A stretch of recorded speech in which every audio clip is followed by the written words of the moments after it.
was a mouthful. That was on my website. Is that on my website somewhere? Anyway, it's been a while. I've been in private practice for 20 years plus, I think. Seems like a long time, but anyway, so thank you for having me today. So normally I do wellness workshops once a month in different areas around town or virtually. So they usually are about 60 to 90 minutes. So today I have 20 to 25. So I'm gonna do my best to boil this information down and then save some room for a Q&A at the end as well. So I also have, before I start, I also have a little sheet here that's for me. So if you guys want more information about my practice, my virtual business and groups, you can just sign in here, leave me your email, and I can send you information about all this stuff happening. So if you want to. Oh, and this little QR code, it goes to my website if you want to see more details. Okay, where did my water go? Okay, so let's go ahead and dive in. And today, as you may already know, I'm going to be sharing about wellness hacks or tips for busy people, specifically women. So usually whenever I start a wellness workshop, I like to start out with some mindfulness practice. So if you're familiar with mindfulness or not, it's just basically a way to kind of center yourself, put us in the place that we're in currently. And I know a lot of us have a lot of busy things happening in our minds and what's happening later, what happened earlier today. But I just want to take the time to just bring us, all hone us into this moment right now of where we're at before we get started. Okay, so making sure to breathe throughout the day is so vital to every little cell of your body is always wanting oxygen. And when we deprive it of oxygen, it causes different has a negative impact on your general wellness, which could be like, tight muscles and joints.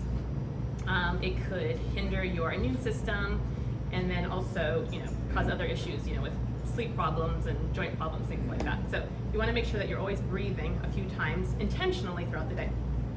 Okay, so let's go ahead and start with some mindful breathing. So what I'm going to have you do, if you have your legs crossed, go ahead and put them flat on the floor. And you can put your hands in your lap, just kind of rest them down. And you can keep your eyes open for right now. We'll close them in a minute. But go ahead and take a deep breath. Inhale through your nose. Deep, deep, deep. And blow it out through your mouth. Good. Same thing again. Take a deep breath. Inhale. And exhale, blow it out. Good. One more deep breath. Inhale. And exhale, blow it out. Let your body kind of hang down. Relax. Drop your shoulders as you exhale. Relax your legs, relax your hands into your thighs, let your shoulders drop. Then slowly close your eyes. And with your eyes closed, take another deep breath. Inhale. And exhale, blow it out through your mouth. With your body relaxed, just kind of breathe normally, putting your attention into your feet, your ankles, letting them relax, moving up to your knees, your thighs kind of melting down into your seat, and your hip muscles, your butt, and your lower back and abdomen. Let those muscles relax. Shoulders, neck, jaw, let your jaw relax. Your eyes, your forehead, and the top of your head. Take a deep breath. Inhale. Exhale, blow it out. Kind of feel the sensation of the chair underneath your legs, the temperature in the room. If you hear any kind of background noise, hear the buzzing of the air conditioner. Just breathe. Okay, go ahead and keep breathing and keep your eyes closed. I'm just going to share with you a little bit of a story.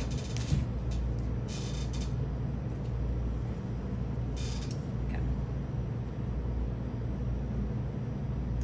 Imagine waking up in the morning at peace and excited about your day. Spending a few extra minutes in bed in prayer and gratitude for what you have and the day ahead. You take a few deep breaths and get out of bed. Go to the bathroom, brush your teeth, and get your workout gear on. Grab a snack, take your vitamins, sip on some warm tea, fill up your water bottle, and head out for the day's planned workout. You return feeling rejuvenated.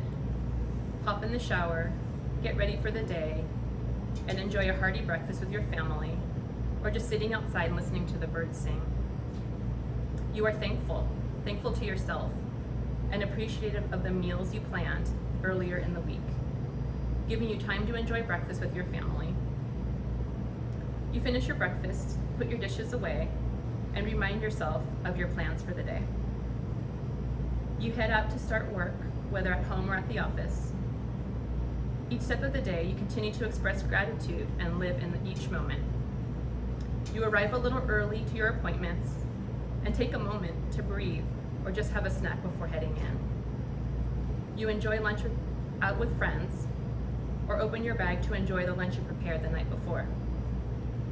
You get home and heat up or cook the dinner you planned for you and your family, adding to your grocery list items that you ran out of.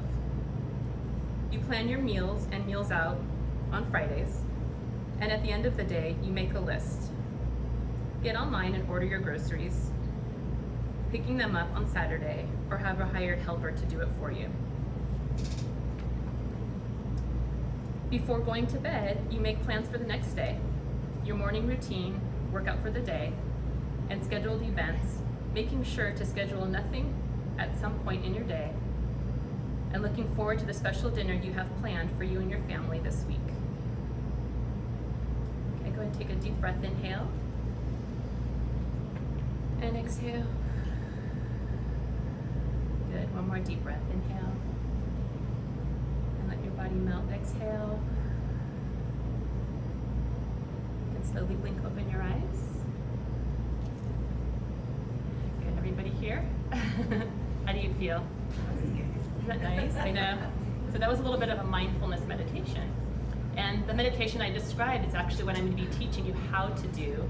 That day I kind of mapped out for you is I'm gonna teach you how to do those things each week. Okay.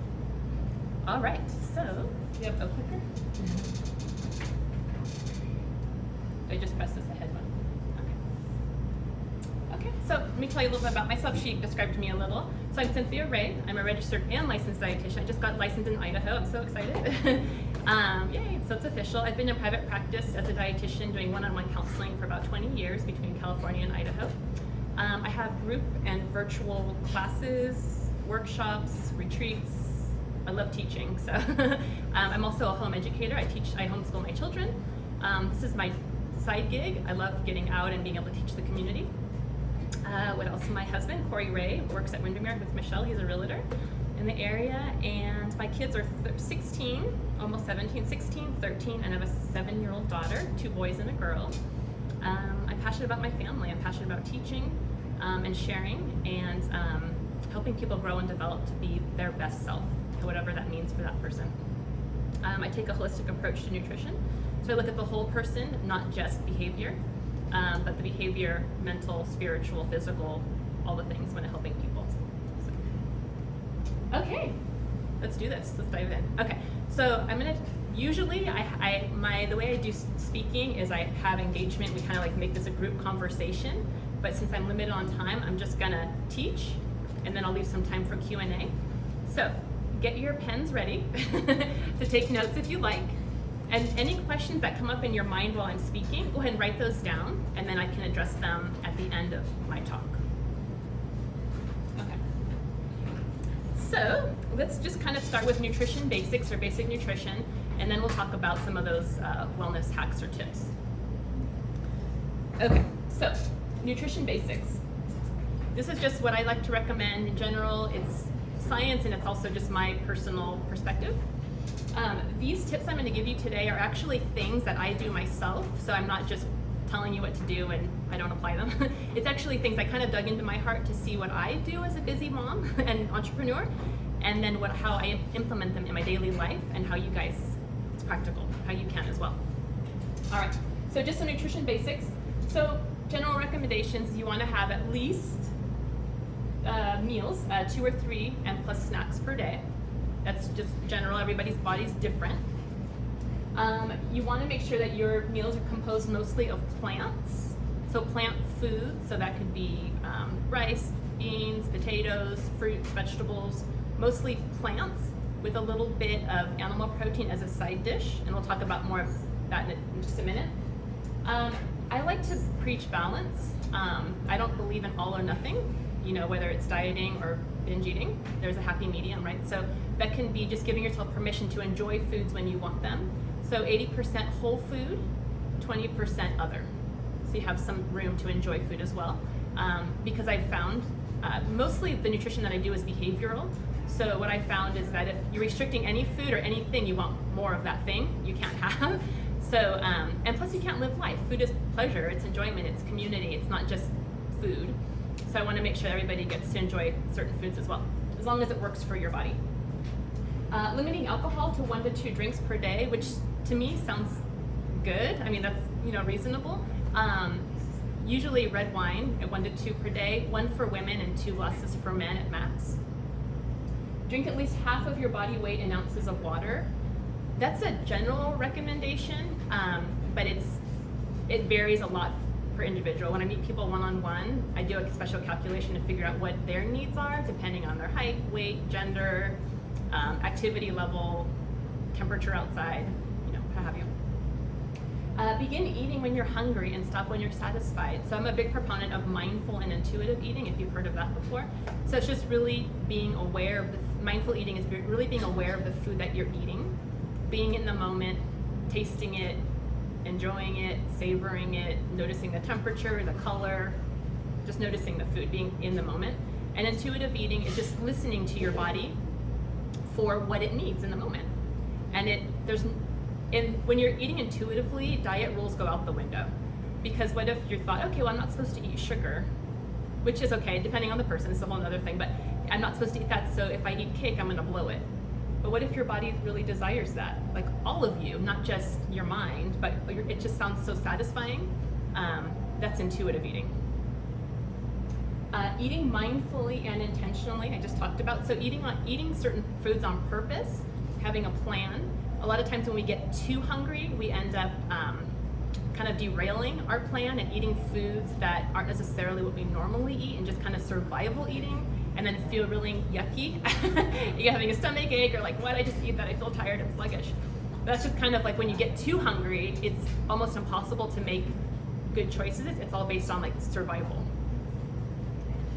Recognize the difference between emotional and physical hunger. So I know my notebook here says emotional eating. So a lot of times too, we can mix up emotional hunger and physical hunger. Emotional hunger is just a response to strong emotions, whether it's angry, lonely, tired, stressed, overwhelmed. Sometimes we go to food because it actually does work to help calm us and center us. Food can actually be a drug, and it does work, but in the long run, it doesn't, because we're not actually getting what we need, the therapy we need to help our emotions when we're using food. Okay, good. All right. Okay, so I know some of you guys or ladies may have seen this before, the Mediterranean diet pyramid. When I was in school, that was a long time ago. The food guide pyramid was the thing, and now it's rate your plate from the USDA with how much to eat of proportions of what kinds of foods. But what I found over my years in practice is that honestly all roads, as far as like whatever approach you're taking to health and wellness and disease prevention, lead to the Mediterranean style of eating. Whether you're gluten-free or whether you are, well, let's say keto, but depending on what you're doing, if you're gluten-free, you're diabetic, or have elevated cholesterol, or any other health conditions, the Mediterranean diet works for all of them. So I like to teach this for general health and wellness, disease prevention, and disease management. So with the Mediterranean style of eating, the bottom of it, the base of it, is being physically active every day and enjoying meals with others. So it's not just about what you eat, it's your quality of life. So quality of life is foundational. If your mindset is in a negative place and you're not hopeful for the day, it makes it really hard to have a good wellness foundation. That's why I really enjoy mindfulness. In the Mediterranean regions of the world, in the 60s and 70s. Now their diet isn't that great, unfortunately. But back in the 60s and 70s and back, they were eating this way, where they're mostly plant-based diets with healthy fats, mostly fish, some cheese and chicken and eggs, and then at the very top, meats meaning red meat and sweets. So in our American diet, it's kind of like opposite, it's upside down, right? So when you're eating the majority of your diet with plant foods and healthy oils, you're going to have better overall health. So like I tell my clients, there's been very, very rarely, if at all, does anybody ever have a disease condition because they ate this way, right? Eating too many fruits and vegetables and plants don't get you sick. It's the opposite as far as disease prevention goes, right? So like it says here, moderate wine, and then every day, plenty of water. And again, quality of life, enjoying time with friends and family, having social interaction, spending time outside, eating meals with families. So that's what that's all about. Did I do it right? Okay, here we go. Okay, let's go ahead and dive into my wellness hacks. So last minute, actually this morning when I woke up and I was contemplating more, I put 11. There's 10 on your sheet, so if you want to write in the 11th, or I think it's number 10. Anyway, you can add that in as well. Okay, so what I want to share with you is my wellness hacks. These are things that I do. So you want to trade out for being reactive for being proactive, okay? So reactive means responding to your situations as they come, which causes stress. Proactive means being ahead of it, right? Let's see where I am here.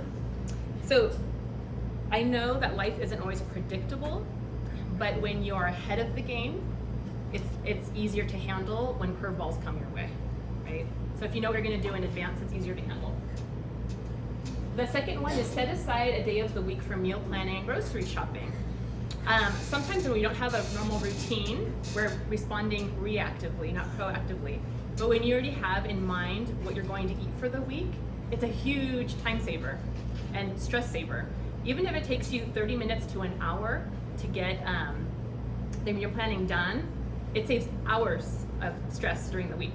If you already have a little meal plan schedule, like with my family we do this, we have a little meal plan schedule in our pantry, and we look, okay, what are we eating right now? What's for breakfast, what's for lunch? And we change things out sometimes too, but it's just so nice to know, okay, when are we eating out? You know, and setting aside a special time to eat out together or a special location. It makes it more intentional than reactive when you're too busy and you just have to grab something to eat because you didn't know what you're gonna eat. Delegate, delegate, delegate. I know a lot of times, for some women, it can be challenging to ask for help. For some of us, I love delegating. It's not. But if you give yourself an opportunity to delegate tasks that other people can do, that you can do too, but other people can do, it saves a lot of time, and it also gives you more time to do things that only you can do, like spend time with your family, build relationships, to get your workout in, spend time in prayer and meditation, personal development. Those are things that only you can do, right? But there's other tasks that you have on your plate that other people can help you with, so you can spend time on the things that are more important to your life. Cook a little extra. So when you're making dinner or any kind of a meal, cook a little extra and save it in a storage container for lunch the next day. So that's another way to save some time. So you already have something available for lunch the next day or dinner. It doesn't have to be all or nothing. So like I said, the 80-20, 80% whole food, 20% other. You don't have to go in the extremes because you're just gonna end up self-sabotaging yourself and eating things you weren't planning on eating because you really crave it and miss it. So yeah, it doesn't have to be all or nothing. Aim for lots of color in your meals. Like I said, with the Mediterranean lifestyle of eating, it's a lot of color. So when you're grabbing food or making a meal, look at your plate and see how much color you have. Some animal protein with lots of color and plant foods next to it. In our culture, we usually have the meat as the main dish and then the plants as the extra, but we want to flip it around to be the opposite. So more plants, less meat. Have a plan, stash healthy snacks in your car or purse. This is huge.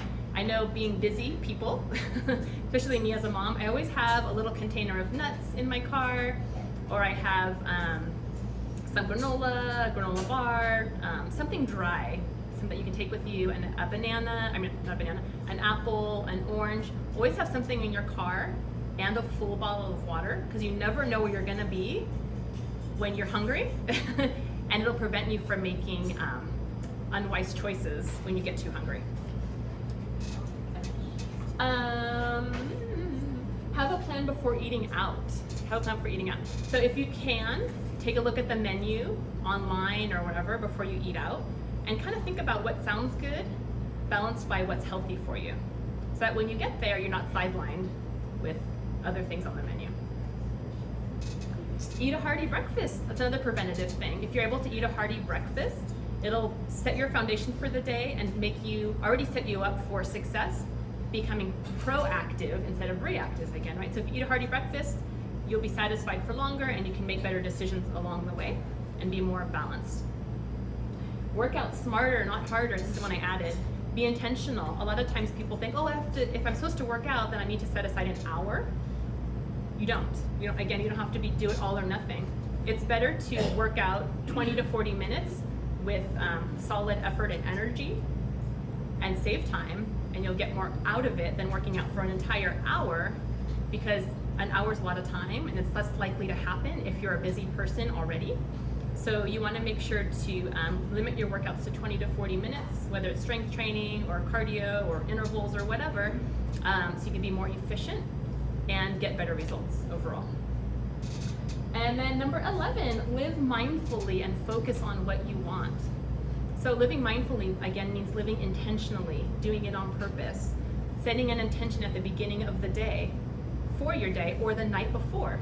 I really like to recommend, if you're busy or just in daily life, before you go to bed at night, plan out what you're gonna do the next day, especially plan out what you're gonna be doing when you wake up in the morning. You're setting a foundation in your mind before you sleep, so when you wake up in the morning, you already have a plan and you're ready to go. If you just kind of wake up and then flustered and what am I doing? It's super stressful, a lot of us know that. But if you have a plan the night before, whether it's written or in your mind, you're gonna be much more successful as far as getting it all done. Cool, am I done?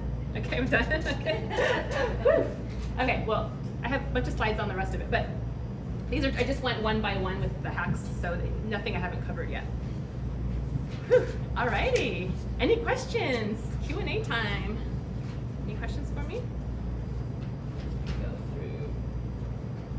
So I have a question. Yes, go ahead. Does it matter what time you have your last snack or meal at night?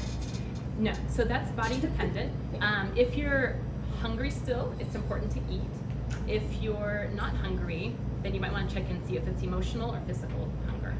Yeah, and sometimes too, if you eat a little bit too much, you might wake up in the morning with a stomachache or full. So just kind of have to play with it and see. Yeah, good question. Okay, we'll start up here. Go ahead. So that intermediate fasting is kind of like a big thing, but is that something that you recommend doing? Because it's like you're starving your body. Yeah, there's so much research. I haven't done enough. Usually before I recommend something, I do it myself or have somebody in my family do it. But I come from more of a place of the non-diet approach to wellness. And for sustainability, eating mindfully and intuitively is more natural, it's part of our nature.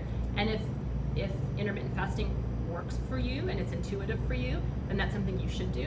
But if it doesn't feel good in your body, then you should avoid it. Good question. Okay. Yes.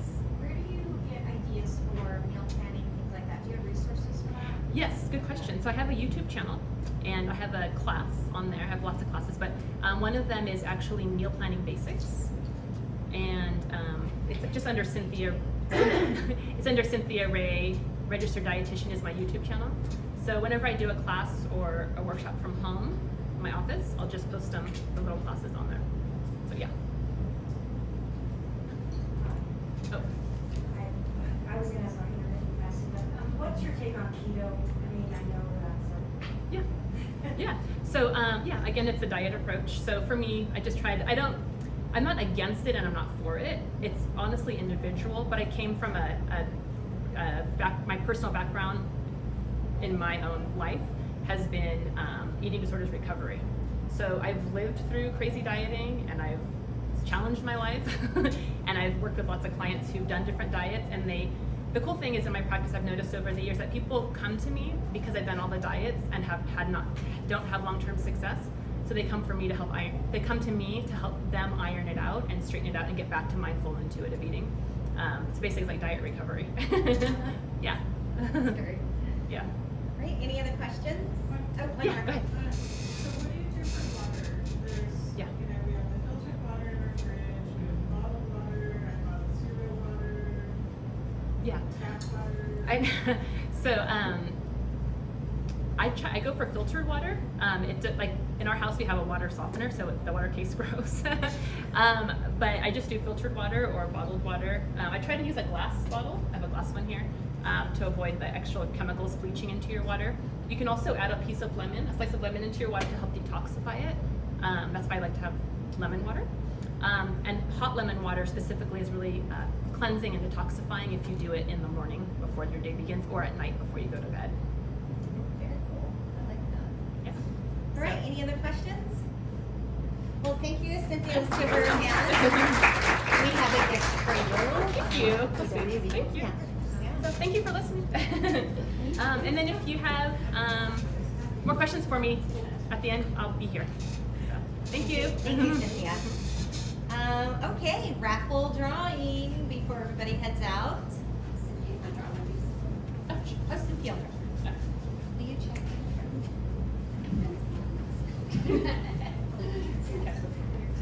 And then I have a wellness workshop or a wellness retreat coming up in October in the area if you guys are Oh, interested. yeah. And there's a little QR code on that flyer you can click on and get all the details. Okay. 009845. Yay, Stephanie! 5 more to go. Oh, yeah, now for the, You get to pick one of the flowers for yourself to take home, and then we'll draw for the rest. Okay.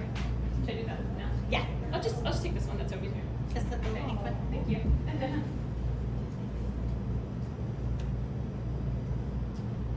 009825. So you get to pick one. Now that our heat dies down, maybe they will die.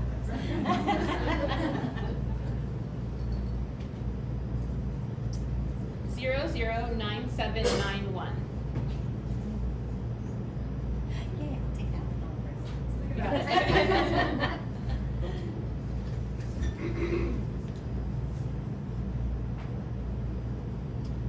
009811.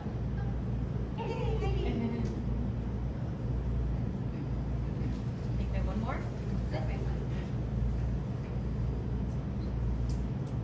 009839. Three what? 9. Yay. So which one is that? I'm sorry. The white one, Oh, and then that this one. Do we have one more? Oh, wait. Are we good, or do we have one more? Here's the yellow one. The yellow one's on the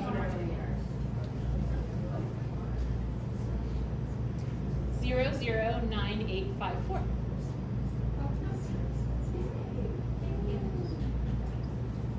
All right, congratulations, you guys, and thank you for coming today.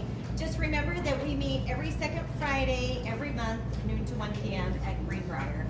And look on Facebook to register and when our next meeting is. Thank you, guys. Have a good day.